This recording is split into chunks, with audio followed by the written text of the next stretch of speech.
أفرأيت الذي كفر بآياتنا وقال لأوتين مالا وولدا أطلع الغيب أم اتخذ عند الرحمن عهدا كلا سنكتب ما يقول ونمد له من العذاب مدا ونكتب ما يقول ويأتينا فردا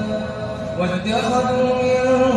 دون الله آلهة ليكونوا لهم عزا كلا سيكفرون بعبادتهم ويكونون عليهم ضدا ألم تر أنا أرسلنا الشياطين على الكافرين تؤزهم أزا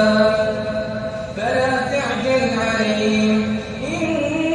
إنما نعد لهم عدا يوم نحشر المتقين إلى الرحمن وفدا ونسوق المجرمين إلى جهنم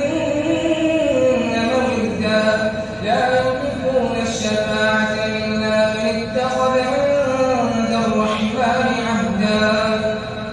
وقالوا اتخذ الرحمن ولدا لقد جئتم شيئا إدا تكاد السماوات يتفطرن منه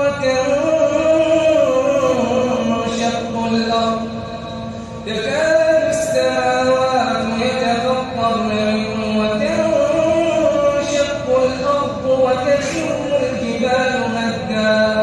أن دعوا للرحمن ولدا وما ينبغي للرحمن أن يتخذ ولدا